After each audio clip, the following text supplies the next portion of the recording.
Fox News alert, we just carried out a new wave of strikes in Iran. The Pentagon confirming to Fox that U.S. forces struck 4 Iranian drones posing a threat to the Strait. CENTCOM also bombing an Iranian military site that was seconds away from launching a 5th drone. We're told these strikes were purely defensive and intended to maintain the ceasefire, quote unquote. This comes just after the president called a high-stakes cabinet meeting at the White House today. The main topic, Iran. Well, I think we're doing very well. They are starting to give us the things that they have to give us, and if they do, that's great. And if they won't, then the man on my left is going to finish them off.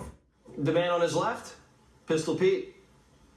We're going to use maximum lethality, and we're going to bring them to their knees. And so whether it's their Navy that's at the bottom of the Persian Gulf, their Air Force, their air defenses, or their defense industrial base, they may have missiles, but they can't build more right now. And they can't build more drones right now. And they can't build more ships.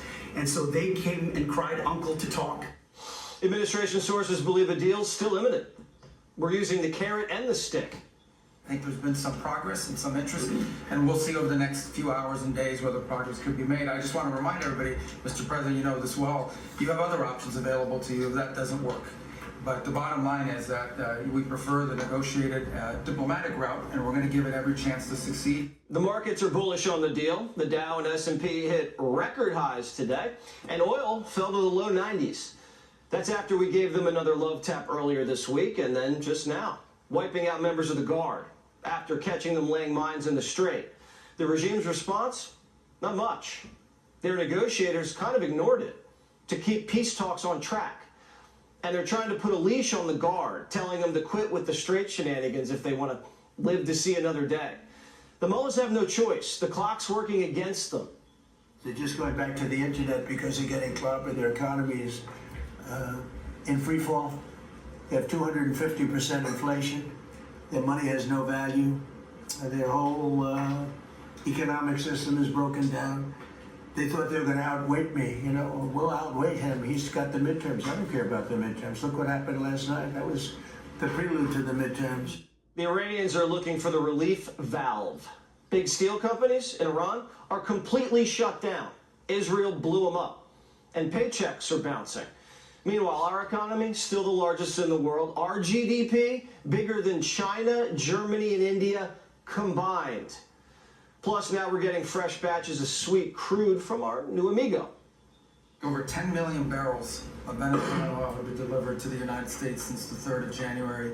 That industry is being professionalized for the first time ever. It's going to the benefit of the Venezuelan people. They are selling oil in the market at market rates. The money's going to an account in the United States, controlled and monitored by Treasury, audited by KPMG, and it's for the first time ever the money's not being stolen. It's going to the benefit of the Venezuelan people.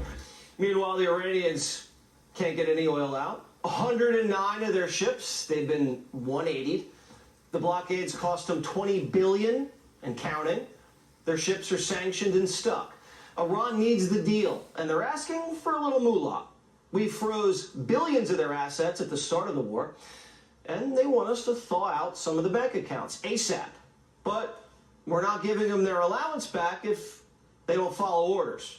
Is the U.S. considering easing sanctions on Iran to allow Iran to sell its crude to market? No, we're not talking about any easing of sanctions or giving money. No sanctions, no money, no nothing. We have control of money that they claim is theirs. We'll keep control of that money. When they behave properly and when they do what's right, we'll let them have their money. But right now, we're not doing that, and it's not, one thing is not contingent on the other. The message from the White House is no dust, no deal. The Iranians only get their money after they open up the Strait and blow up the uranium. But these Persians are squirrely. They're trying to put in the deal that they can control the Strait with their neighbors on the other coast, Oman. Trump's like, that's a joke, right? The Strait's going to be open to everybody. It's And who would control it? international waters.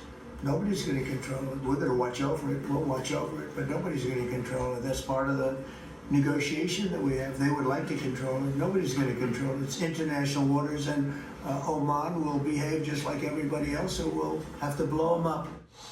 Oman's an ally, but if you turn into a pirate, we'll turn you into an enemy. The Russians and Chinese also want to help with the uranium. Trump says, stay in your corner. Would you be comfortable with Russia or China taking their stockpile of highly enriched uranium, and have they offered to do that? No, I wouldn't be. The president wants to personally see the uranium destroyed. And once that happens, we have a deal. But the president's throwing a curveball in the negotiations. He wants the Arab world to sign on to the deal too. And if they don't, there may be no deal. We'd like to have them immediately join and Steve Witkoff is working on that with Jared and some others, but would like to have them join the Abraham Accords. It'll be historic if they do it. And we would, I think they owe that to us, to be honest. I think, because that really would be a tremendous sign. And I think those countries owe it to us. I'm not sure we should make the deal if they don't sign. You want to know the truth. Scott Mann's a retired lieutenant colonel, former Green Beret, and co-founder of Task Force Pineapple. Okay, the latest strikes, I guess, against some drones and some drone launchers. Tell me what you think about that. Hey, Jesse, thanks for having me on. Yeah, I mean, I think it's shaping operations, right? And they are probably exactly what they said, defensive in nature.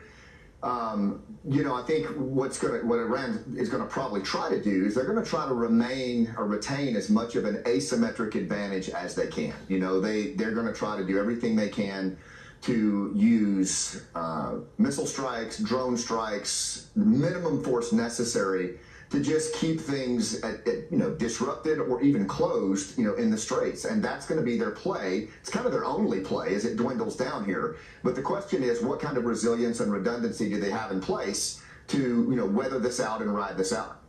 All right, so they're going to be a nuisance to gain any leverage in the negotiation. The Strait, they want to still toll it. They're trying to cut some deal with their neighbors in the south. Do you think they're going to be able to pull that off?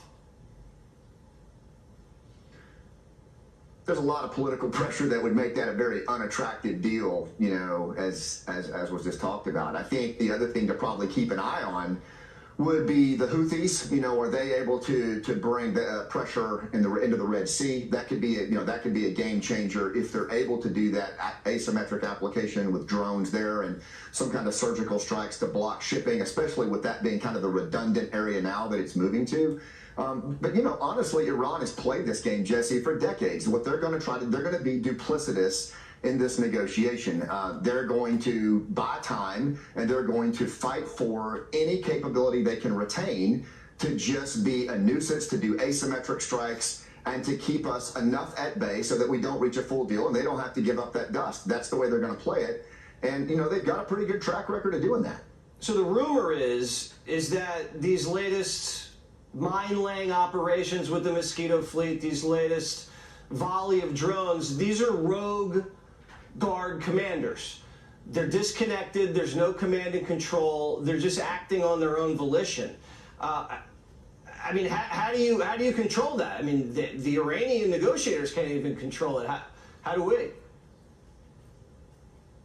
Well, that's the problem with asymmetric warfare is you don't. I mean, the thing where I'm a little bit reluctant, and you'll just have to excuse some of my skepticism, is I watched us fight a 20-year war in Afghanistan, and every 6 months when the generals would rotate home, they would testify to Congress that the Taliban were greatly fractured and the end was near. And so, we have a 2-decade historical precedent, at least in that region, where we got to be careful about how we characterize our competitive advantage in what is largely right now kind of a traditional fight. And we just need to remember that Iran is very good at network-centric warfare. They can bring, pain in a range of places, and they probably have some level of presence even in the United States under the last administration's porous borders. So we just need to be careful about getting too overconfident in how we signal this. All right. Well, we'll see what happens. A deal could be imminent. That's what Rubio said, and we'll follow it closely. Scott, thank you.